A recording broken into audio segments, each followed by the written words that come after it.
지금까지의 임진왜란 역사 기록에서는 1593년 4월부터 1596년까지를 명나라와 일본의 화해 협상 기간이었다고 설명하고 있습니다. 뿐만 아니라 제2차 진주성 전투가 끝난 1593년 7월부터 1596년까지를 휴전기간이라고 설명하고 있습니다. 그러나 이는 일제시대 일본의 압력으로 임진왜란의 기록을 왜곡한 대표적인 식민사관의 잔재입니다. 임진왜란이 발생한 1592년 4월 13일부터 고니시가 평양성을 함락한 1592년 6월 14일까지 조선이 반격 한번 제대로 못해보고 무너진 것은 사실입니다. 하지만 1592년 7월 8일 한산도 대첩에서 일본의 정예 수군이 이순신 함대에게 참패함으로써 도요토미 히데요시는 해전 금지령을 내렸습니다. 그 결과 일본 육군은 탄약과 탄화를 추가로 보급받을 방법이 없어졌습니다. 임진왜란 당시 부산에 상륙하여 서울을 향하여 진격하는 일본군에는 전투병력 외에 탄약과 탄화를 배낭에 메고 쫓아다니는 보급대가 따라붙어야 하는 것은 필수사항입니다. 군대는 산을 넘고 강을 건너야 하므로 우마차로는 탄약과 탄화를 실어 나를 수가 없습니다. 1950년에 일어난 6.25 전쟁 때에도 보급대가 따로 있었음을 감안하면 임진왜란 때에는 오죽하였겠습니까? 임진왜란 당시의 보급대는 부산에서 서울까지의 전투에 소요되는 탄약과 탄화를 미리 계산하여 배낭에 메고 출발합니다. 중간에 탄약과 탄화를 보충받을 방법은 없습니다. 그런데 막상 전투를 해보니 선조가 워낙 빠르게 도망치니 정신없이 평양과 함경도까지 쫓아갔으므로 이미 탄약과 탄활이 바닥을 보이기 시작했을 것은 당연합니다. 평양성에 도착한 고니시가 정신을 차리고 보니 탄약과 탄활이 바닥이 나고 있었음은 보지 않아도 뻔한 일입니다. 어쩔 수 없이 평양성에 주저앉아 일본 수군이 오기만을 학수고대하고 있었는데 한산도 대첩으로 모든 것이 수포로 돌아가고 만 것입니다. 탄약과 탄활이 오지 못하는데 조총을 자랑하는 일본 육군이 무엇을 할 수가 있겠습니까? 몰살당하지 않으려면 최대한 빨리 탄약고가 있는 부산포로 되돌아가야 합니다. 이러한 이유 때문에 한산도 대첩이 도요토미 히데요시의 대륙정벌 야욕에 사형 선고를 내린 것이다 라는 평가가 나온 것입니다. 그러나 그렇다고 무작정 퇴각하다가는 탄약과 탄활이 소진되고 있다는 정황이 탄로나게 되어 일본 육군은 최악의 상황에 직면하게 됩니다. 어쩔 수 없이 일본 육군은 심의경과 50일간의 휴전협정으로 시간을 벌고 그 휴전 기간 동안 일본에 있는 도요토미 히데요시와 퇴각 방안을 협의합니다. 도요토미 히데요시로서도 어쩔 수 없이 퇴각이 불가피함을 인정합니다. 그리하여 1592년 11월부터 12월경에는 마침내 일본 육군 모두에게 부산으로 퇴각하라고 명령하였습니다. 일본의 퇴각이 불가피한 상황임을 가장 잘 보여주는 유명한 말이 선조실록에 나옵니다. 임진왜란을 일으킨 도요토미 히데요시는 한산도 대첩 이후 항상 다음과 같이 말하였습니다. 먼저 조선 수군을 격파한 다음에야 조선 육군을 노획할 수 있다. 이 발언은 임진왜란을 일으킨 도요토미 히데요시가 직접 한 말이라서 한산도 대첩의 위대성과 그 후 임진왜란의 흐름을 가장 잘 말해주는 기록입니다. 뿐만 아니라 이 말은 일본의 전략 실패를 도요토미 히데요시가 스스로 인정하는 말이기도 합니다. 도요토미 히데요시의 퇴각명령 이후 퇴각명분을 찾기 위해 고민하던 일본 육군은 명나라가 참전하자 명나라 군대와 주거니 받거니 몇 차례 전투를 벌입니다. 그리고는 한산도 대첩에서 당한 굴욕을 되갚아 주려고 행주산성에 있던 권율 장군에게 덤볐다가 오히려 참패를 하고 아까운 탄약만 더 소진하게 되었습니다. 그러자 어쩔 수 없이 명나라도 원하는 화해 협상을 교묘하게 이용하여 탄약고가 있는 부산으로 비교적 안전하게 퇴각하였습니다. 이는 모두가 이순신 장군 덕분입니다. 한산도 대첩에 대승이 없었다면 서해 바다를 통하여 탄약과 탄화를 보충받고 군대마저 보충받은 고니시 부대가 쉽사리 평양성을 명나라에게 양보했을 리가 없기 때문입니다. 명나라의 참전이 임진왜란의 극복에 큰 도움을 준 것만은 분명합니다.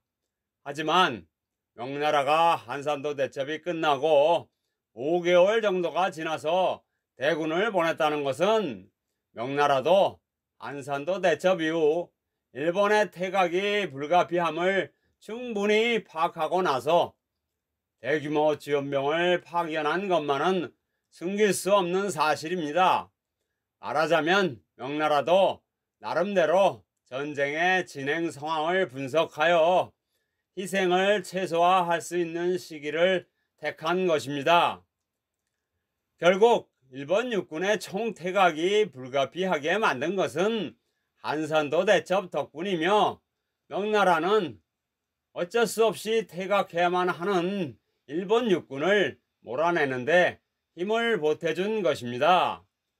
따라서 1593년에 이루어진 명나라와 일본의 화해 협상은 허울만 화해 협상일 뿐이며 실제로는 탄약과 탄알의 추가 공급이 끊겨 코너에 몰린 일본 육군이 희생을 최대한 줄이면서 부산으로 도망치려는 일본의 술책에 불과합니다.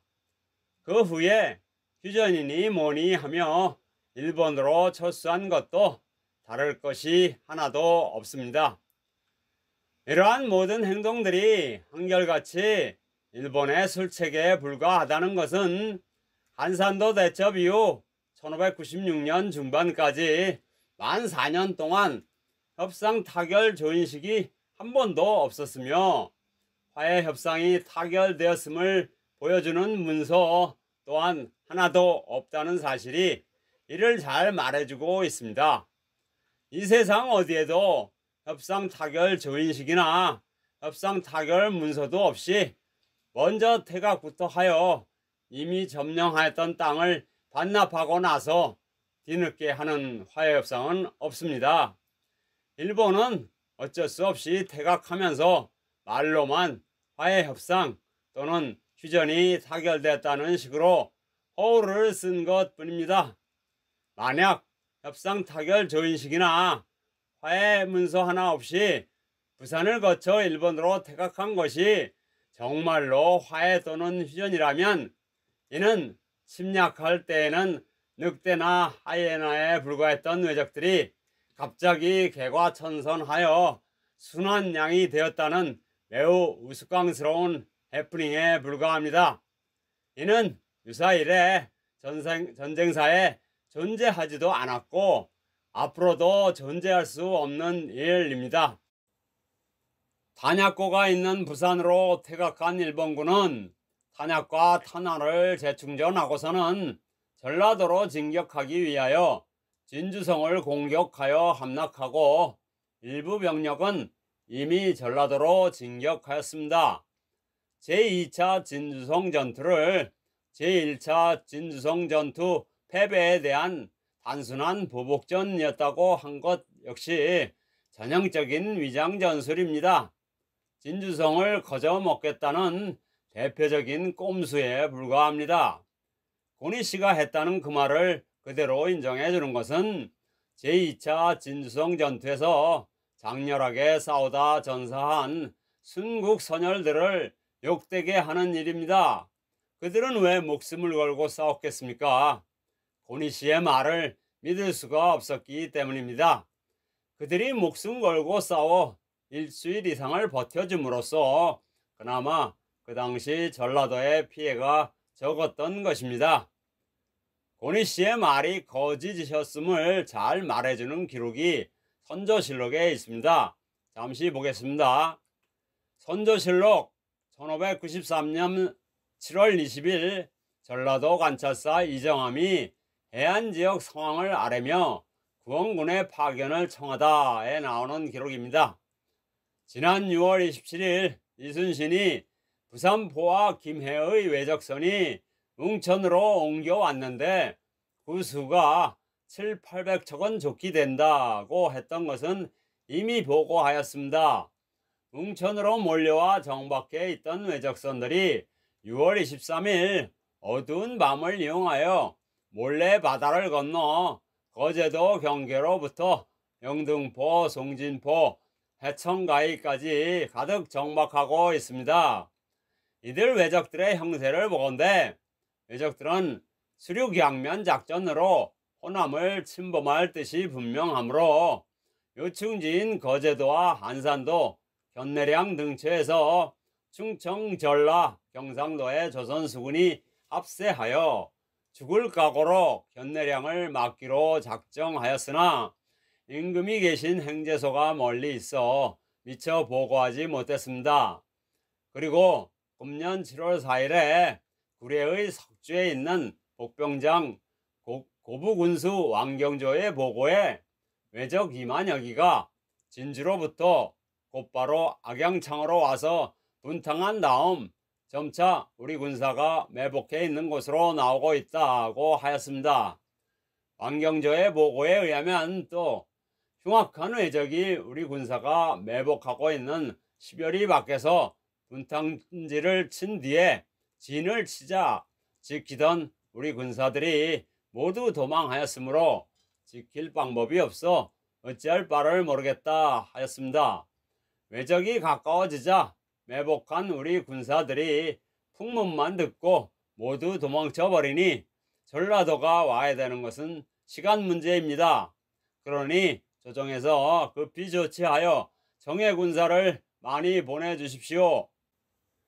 그러나 이렇게 다급한 상황이었지만 다행히도 바다를 통하여 전라도로 향하던 일본 수군이 7,800척을 동원하여 견내량 바로 직전인 거제도 북쪽까지 진출했다가 견내량을 지키는 조선 수군에게 발목이 잡히고 말았습니다. 덤벼봤자 안산도 대첩의 참패와 똑같은 결과만이 기다리고 있기 때문입니다. 그것을 보면 일본 수군 장수들도 머리는 좋은 것 같습니다. 우리 일본 수군이 하객진에 2번 속을 줄 알았더냐 하면서 그대로 도망친 것입니다. 안산도 대첩의 학습 효과 때문입니다. 이러한 내용들은 난중일기 1593년 6월 28일, 7월 3일, 7월 5일에도 상세하게 적혀 있고 이순신 장군이 임금에게 보고한 축외선장, 진외정장에도 자세히 적혀 있습니다. 여담이지만 당시 진주성을 함락한 일본 육군 장수들이 일본 수군 장수들을 심하게 질책하자 일본 수군 장수 하나가 벌떡 일어나 내가 계급장을 떼어 너에게 줄 테니 네가 직접 일본 수군을 지휘하여 이순신 함대를 격파해라 고 하자 그만 모든 일본 육군 장수들이 아무 말 못하고 일시에 조용해졌다는 일화가 있습니다. 그렇게 되자 남해 바다를 통하여 전라도로 탄약을 보급하려던 일본의 계획이 또 좌절되었습니다. 먼저 조선 수군을 격파한 다음에야 조선 육군을 노획할 수 있다던 도요토미 히데요시의 말이 또다시 재현된 것입니다. 즉 한산도 대첩에 이어 두 번째로 시도한 조선 수군 격파 시도가 제대로 싸워보지도 못하고 실패한 것입니다.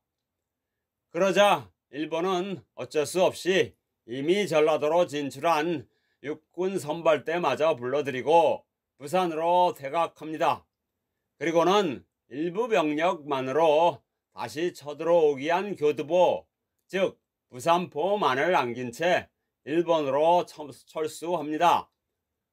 이는 이순신 함대를 격파하기 위한 작전상 후퇴입니다. 명분만 화해협상에 따른 퇴각이라고 했을 뿐입니다. 이러한 사실은 명나라 장수들도 잘 아는 내용이지만 명나라 입장에서는 굳이 이를 따질 필요가 없습니다. 알면서도 모르는 척 넘어가주면 누이 좋고 매부 좋은 일이기 때문입니다. 조선으로서는 화가 치밀어 오르는 일이지만 그렇다고 명나라에게 강하게 항의할 수도 없습니다. 이와 같은 정황을 가지고 후대의 역사가들이 화해협상이었네, 휴전이었네 하는 것은 당치도 않은 일입니다. 이는 결과적으로 부산으로 도망치기 위한 꼼수를 화해협상이라고 추켜 세워준 것이고, 탄약과 탄화를 육군에게 공급할 방법이 없으니까 바다 건너 일본으로 도망친 것을 휴전이었다고 우리 스스로 우대해 준 것에 불과합니다. 일제시대에는 1, 2차 세계대전으로 탄약과 탄활의 중요성이 가장 크게 부각된 시대입니다. 당연히 임진왜란을 기록함에 있어서도 한산도 대첩으로 인한 일본의 가장 큰 타격은 일본 육군에게 탄약과 탄화를 공급할 길이 막혔다는 사실이다 라고 써야 합니다. 그러나 지금까지 이러한 기록은 찾아볼 수 없고 군량미를 비롯한 보급품의 조달이 어려워졌다는 식으로 두리뭉실하게 표현하고 있습니다. 탄약과 탄활의 공급이 끊기면 일본 육군은 무조건 퇴각하여야 합니다. 그러나 보급품의 공급이 끊겼다 하면 당분간은 현지 조달이 가능하므로 즉시 퇴각할 것까지는 없다는 식으로 상황을 호도하여 화해협상이 가능했던 것처럼 유도하고 있는 것입니다. 이는 일제시대의 대표적인 식민사관의 잔재입니다. 시급히 잘못된 역사 기록을 바꾸어야 합니다. 선조수정실록에 의하면 일본의 화해 정책이 거짓이며 재침을 위한 교묘한 계책이었음을 이미 설명하고 있습니다. 돌발 퀴즈입니다. 일본의 화해 정책이 거짓이었음을 제일 먼저 지적한 사람이 있습니다. 누구일까요? 선조수정실록보다 약 50년 정도가 빠릅니다. 정답은 맨 뒤에 나옵니다. 선조수정실록 1596년 12월 1일 평행장과 가등청정에 교묘한 술책을 사평하다에 나오는 글입니다. 잠시 보겠습니다. 일본이 화해를 위하여 왕래한 것은 중국 사람의 뜻에 거짓으로 응하면서 사실은 교묘한 계책을 실행하여 중국 군사들을 지치게 하고 우리나라 군사를 피로하게 한 뒤에 이미 휴식을 취한 일본의 군사들을 재차 출병하고는 중국 황제를 성나게 해서 군대를 동원하여 원정을 오게 함으로써 일본은 군대를 바닷가에 주둔시킨 채 주인이 객을 기다리는 전술로서 필승의 계책을 삼으려는 것이었다.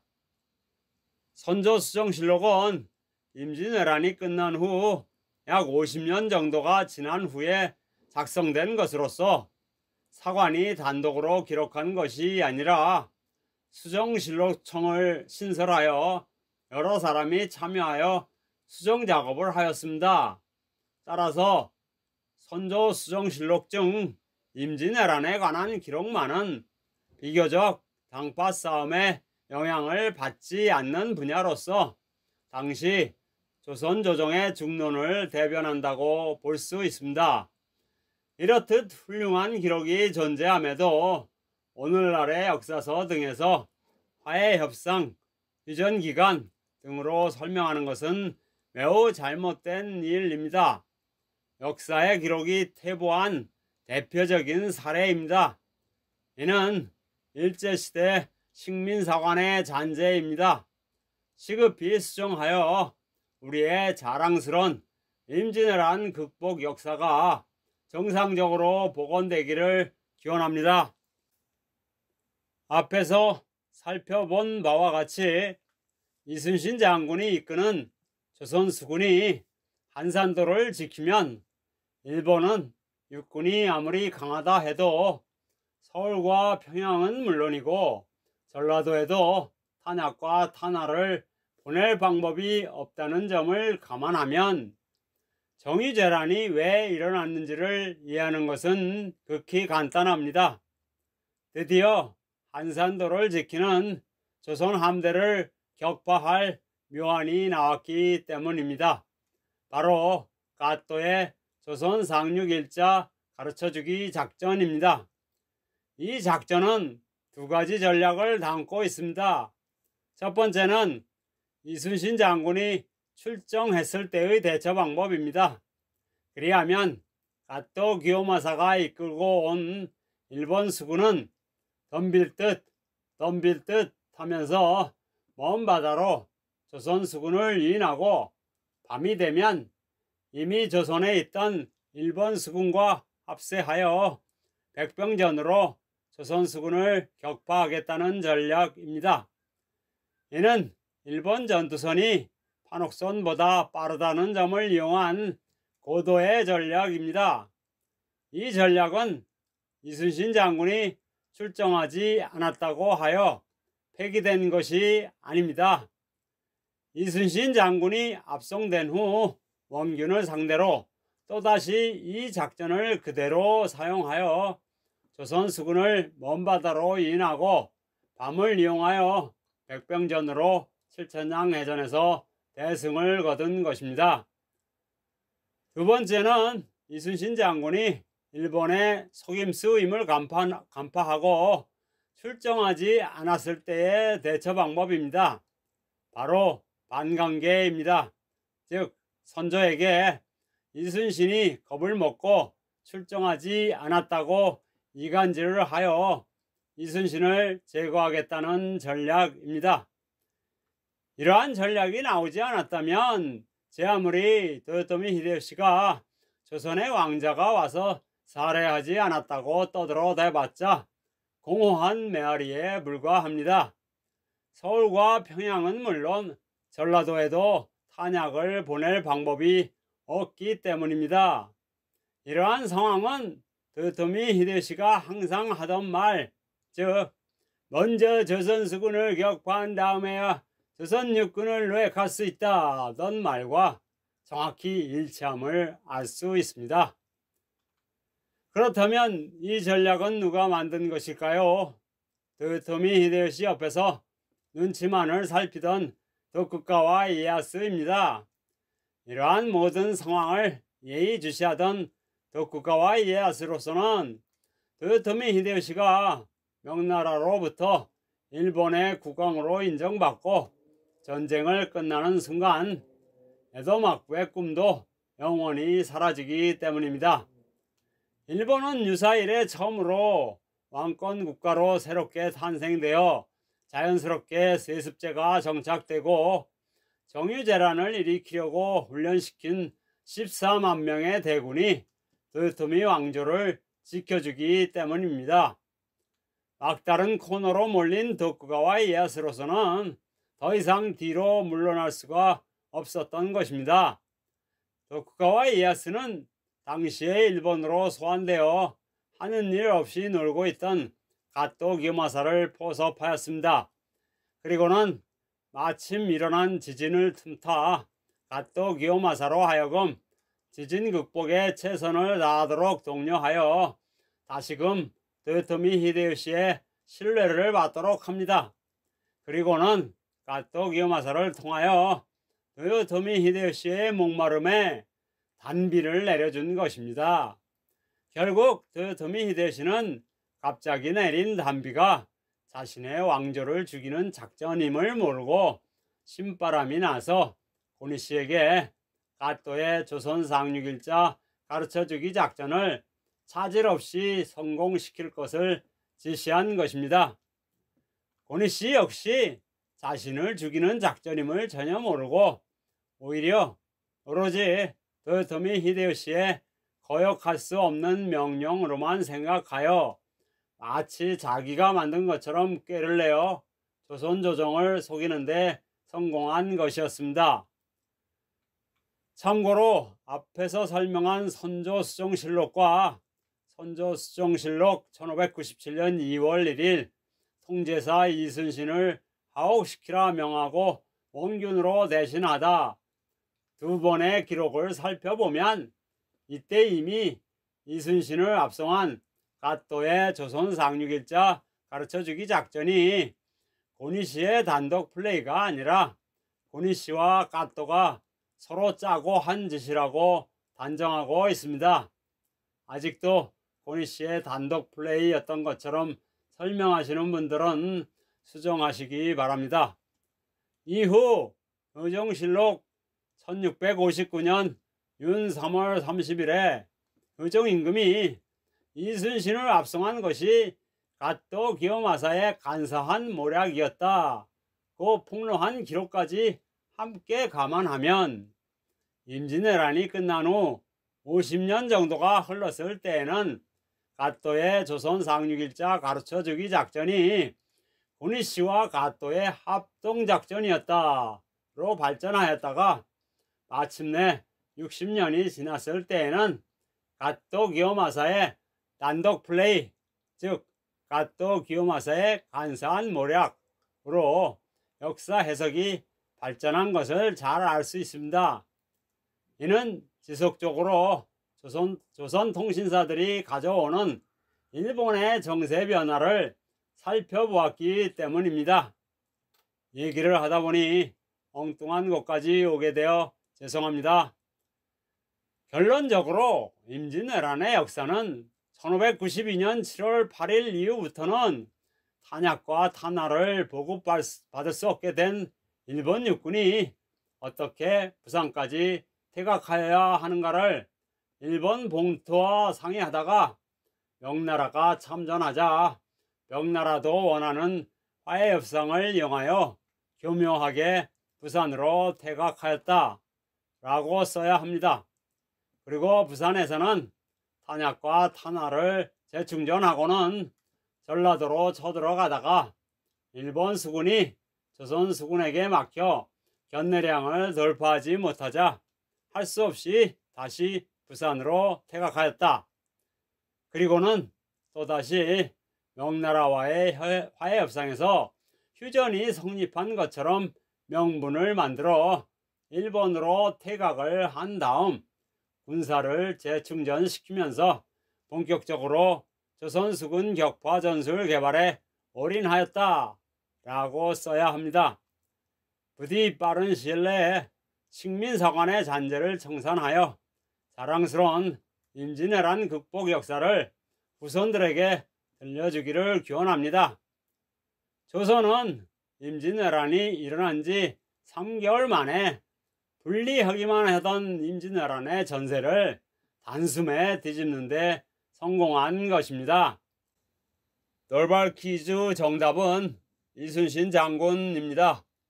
난중일기 1594년 2월 5일에 나옵니다. 잠시 보겠습니다. 노원수 권율의 회답 공문이 왔는데 유격 심의경이 얼마 있지 않아 일본과 화친을 결정한다고 한다. 그러나 간사한 꾀와 교묘한 계책을 헤아릴 수 없는 왜적들이다. 전에도 왜적들의 술책에 속고 이제 또 이처럼 빠져드니 한탄스럽구나. 이때 이미 이순신 장군은 일본의 화해 정책이 일본의 간사한 꾀와 교묘한 계책임을 간파하고 있음을 알 수 있습니다. 전체적인 전쟁의 흐름을 손바닥 보듯이 정확히 꿰차고 있음을 알 수 있고, 그래서 더욱더 조선수군의 육성과 유지관리에 매진할 수 있었던 것이라 생각합니다.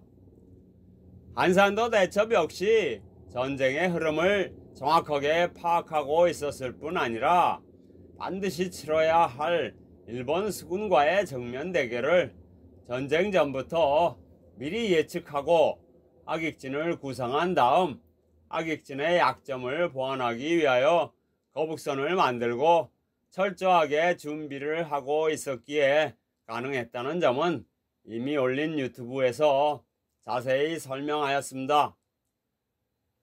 그렇다면 이순신 장군은 일본의 거짓 화해 정책과 휴전을 빌미로 한 일본으로의 퇴각이 바로 이순신 장군 본인 때문이라는 것도 알았을까요? 이는 두고두고 우리 모두의 토론 과제입니다. 끝까지 들어주셔서 감사합니다.